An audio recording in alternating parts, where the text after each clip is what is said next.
I was staying at my friend Rachel's cabin for the weekend.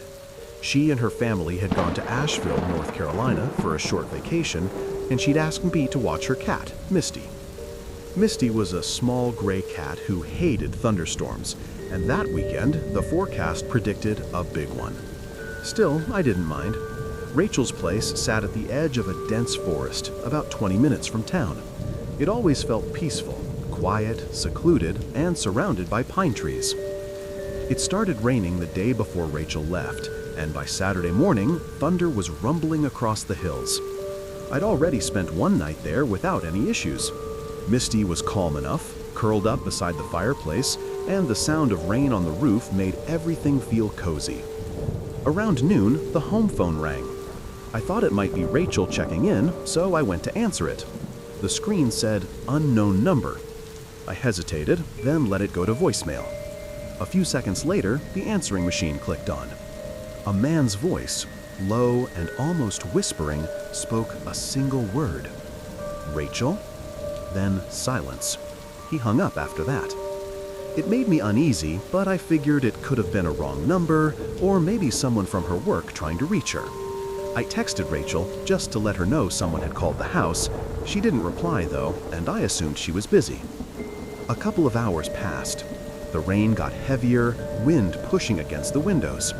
Then the phone rang again. Same unknown number. I didn't answer. The call went to voicemail, but this time there was no message, just faint static. Over the next 3 hours, 2 more calls came through, each from that same number. Each time, silence. By evening, I tried to shake it off. I made myself some dinner, fed Misty, and decided to watch a movie upstairs in the guest bedroom. I was halfway through when I realized I hadn't checked Misty's water bowl. I went downstairs and froze. Misty was standing perfectly still by the front door, her tail puffed out, staring through the narrow crack between the door and the floor. Her eyes didn't move. I whispered her name, "Misty?" She looked at me for a second, then back at the door. Something about her posture made my skin crawl. Slowly, I walked closer, peering through the peephole. But the glass was fogged from the rain. Everything outside looked blurry, just gray shapes shifting in the storm. Then, one of those shapes moved. It was subtle, just a dark outline stepping slightly to the side. My breath caught in my throat. Someone was standing out there. For a moment, I tried convincing myself it was a trick of the light, maybe a branch, maybe my reflection. But no, the figure didn't sway with the wind. It was still. I stared for what felt like minutes. Whoever it was didn't knock, didn't speak, just stood there in the rain. Finally, I backed away from the door, heart pounding. Misty darted off toward the hallway as I turned off the lights and went to the kitchen. I tried to calm down, telling myself it was just my imagination. When I came back through the living room, Misty was gone, and the shape outside was gone too. I locked the front door and went upstairs, picking Misty up on the way.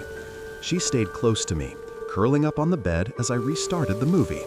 I couldn't focus though. Every creak in the old cabin made me flinch. About half an hour later, Misty suddenly sat up, her ears pointed toward the bedroom door. Then she walked to it, slow and silent, and stared at the gap between the door and the floor. Just like before, I froze. Her tail twitched once. I whispered, "Misty, what is it?" No reaction. My heart was hammering now. I stood, walked over, and pressed my ear against the wood. Nothing, just wind outside. Then, with a shaky breath, I crouched down to look under the door. And that's when I saw it. 2 feet, bare, motionless, standing inches from the other side. I stumbled back, slamming into the wall. My eyes shot to the doorknob. It was unlocked. With trembling hands, I reached out and turned the lock. Click. The second I did, the feet moved. Whoever it was sprinted away from the door, their footsteps thundering down the stairs. I grabbed my phone and called 911, my voice barely steady. When the police arrived 20 minutes later, The house was empty. No footprints in the mud except for a few faint ones leading off into the woods. They ran a trace on the phone calls, no luck. It came from an unregistered prepaid phone. The officers believed it was a stalker, someone who had been watching Rachel, waiting for her to come home alone. I didn't sleep that night. When I finally spoke to Rachel the next morning, she was shaken. She told me that a week earlier, someone had left flowers on her porch with no note. She'd assumed it was from a neighbor. Now she wasn't so sure.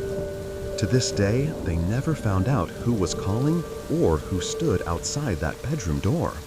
But sometimes when it storms at night, I think about Misty, how she was the first to notice, and how if it weren't for her, I might have opened that door. It was mid-November last year. I had just been laid off from my job at a small marketing firm in Portland due to budget cuts. Luckily, I had a bit of savings to keep me afloat while I looked for something new. For the first few weeks, I spent every day glued to my laptop, scrolling through job listings and sending out applications. But after a while, the silence started to eat at me. Not a single callback, not even a polite rejection. Out of frustration, I decided to try some less popular job boards, ones I hadn't used before. That's when I found a new listing that caught my eye. A sales position with surprisingly good pay, flexible hours, and a short commute from where I lived. I applied right away, not expecting much. But later that same day, I got an email from someone named Zachary Miles who said he was the hiring manager. He explained that his schedule was packed, but he could meet for an interview that night if I was available. I thought it was a little strange to schedule interviews so late, but I didn't want to miss a chance. I replied saying I could make it, and he sent over an address. The interview was set for 7:30 p.m. I got ready quickly, printed a copy of my resume, and drove over. The address led me to a small office complex on the edge of town. Nothing fancy, just a row of old buildings with dark-tinted windows. The strange part? Every single light was off. The parking lot was completely empty. No cars, no signboards, not even a company logo on the front door, just a faded number painted above it. I double-checked the address. It matched. I called Zachary's number. No answer. I called again. Still nothing. By the time it hit 7:45, I decided to cut my losses. The whole situation felt off, like one of those scam warnings you see online. I got back in my car and drove home, annoyed at myself for wasting the night. Back at home, I cracked open a beer and sat on the couch to unwind. I told myself I'd just stick to the regular job sites from now on. Around 10 p.m., I shut off the TV and went upstairs to bed. That's when I started hearing it, the same faint creaking sound I'd noticed earlier in the evening. At first, I thought it was just the old floorboards, but the sound seemed to move from the hallway to my bedroom. Half asleep, I brushed it off and rolled over. But then I heard it again, the slow sound of my closet door sliding open. I froze. In the dim light from the street outside, I could see the outline of the door moving inch by inch. And then, someone's face leaned out from behind it. For a few seconds, I was too shocked to move. My whole body locked up. But once it hit me that I was really seeing someone, I jumped out of bed and grabbed my phone. The man didn't move. He just stood there, watching me, like he was hoping I'd think it was all in my head. I bolted out of the room, ran down the stairs, and out the front door while calling 911. I waited in my front yard, eyes glued to the upstairs window. I was terrified he might escape before the cops arrived. When the police got there, they went inside and found him, still hiding in my closet. He looked filthy, greasy hair, torn clothes, pale skin, and those wide, lifeless eyes. He never said a word. A few days later, I found out who he was. He'd been creating fake job listings on multiple sites, hundreds of them. Using the applications people sent in, he gathered their personal information, home addresses, and schedules. He knew exactly when I'd leave for the interview. He broke into my house right after I left and hid there the whole time. I still can't stop thinking about it. How close I was to sleeping through whatever he had planned for me that night. The Stranger in the Storm. I live out in the countryside of Nebraska in a small one-story house surrounded by wheat fields that stretch to the horizon. The closest neighbor is almost a mile away, and even then you can barely see their house on a clear day. Most people would call this the middle of nowhere, and honestly, they'd be right. It's quiet out here, peaceful usually. The kind of quiet that lets you hear the wind shifting through the dry grass or the distant hum of a tractor miles away. I retired from construction a few years ago, so now I spend most days fixing small things around the property, drinking coffee, and keeping to myself. This all happened in early March. It had been raining for nearly 5 days straight.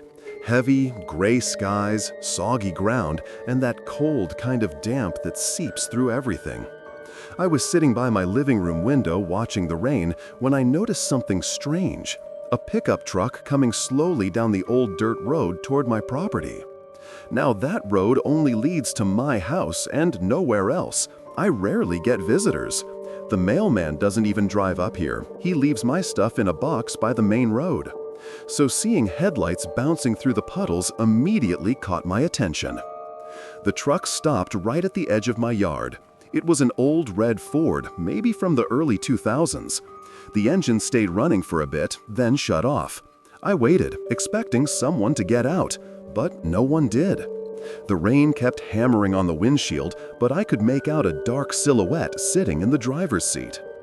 After what felt like forever, the truck backed up slowly, turned around, and drove away. I assumed it was just someone who took the wrong road, though I couldn't imagine how that could happen. There's only one way in and out. The rest of the day passed quietly. I went about my usual routine, made dinner, fed my dog, and sat down to watch TV. Around 10 p.m., the storm really picked up. Thunder shook the walls, lightning flashed every few seconds, and the power flickered a few times before going out completely. I grabbed a flashlight and lit a few candles. My dog, Max, was pacing near the door, ears perked. He's not usually scared of thunder, so when he started growling lowly, it put me on edge. Then I heard it, a truck engine outside. That same deep rumble, idling close to the house. I walked to the front window, trying to see through the sheets of rain. The headlights were off, but I could make out the faint outline of that same red Ford, parked about 30 feet away, near the fence line. "Who the hell?" I muttered under my breath. I stood there for a long minute, waiting for someone to step out, but nothing happened. The engine eventually shut off. The only sounds left were the wind and rain. Max barked suddenly, loud and sharp, running to the back door. I grabbed my flashlight and followed him. The beam caught muddy footprints leading right up to the door, fresh ones. My heart was pounding. I tried to look outside, but the rain was coming down too hard to see anything clearly. That's when I heard slow, deliberate knocks on the back door. 3 of them. Knock. Knock. Knock. I froze. "Who's there?" I yelled. No response. Just another set of knocks, this time harder. I took a step back, grabbing the shotgun I keep by the cabinet. My hands were shaking. Then silence.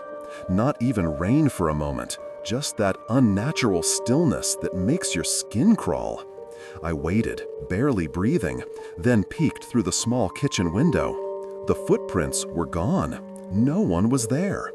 I stood there for a few minutes longer, trying to decide what to do, when I noticed something else. My barn door was wide open. That door had been locked earlier. I took the flashlight and went to the front porch, keeping the gun ready. The rain hit my face like needles. When I pointed the light toward the barn, I saw movement inside, just a shadow shifting. "Hey," I shouted over the storm, "I've got a gun. You need to leave." Nothing. The shadow didn't move again. I took a few steps forward, my boots sinking into the mud. Max barked behind me. Just then, lightning lit up the sky, and for a brief second, I saw him. A man, standing just inside the barn doorway, his face hidden under a soaked hood, and in his hand, glinking a crowbar. I didn't think. I raised the gun and fired a warning shot into the air. The echo ripped through the storm, and the figure bolted out the back of the barn into the fields. I ran to the spot where he had been standing, but by the time I got there, he was gone, vanished into the dark. When I turned back toward the house, I saw something that made my blood run cold. My front door, the one I had just come through, was wide open. Someone else had been inside. I ran back in, heart hammering in my chest. Max was barking wildly in the living room. The lights flickered once, then came back on. The power had returned. I searched every room with the gun in hand, but whoever it was, they were gone. The only thing I found was a muddy handprint smeared on the hallway near my bedroom door. The sheriff came by the next morning after I called it in. They found tire tracks matching an old Ford and footprints around the barn and back door. But no suspect, no name, no real evidence besides what I'd seen. I still don't know who that man was or why he came back twice in one night. But ever since then, I've kept my shotgun loaded, my doors locked tight, and motion lights all around the property. Because out here, in the middle of nowhere, you're the only one for miles who can hear when something goes wrong. Don't forget to subscribe for more scary stories. Thank you for watching.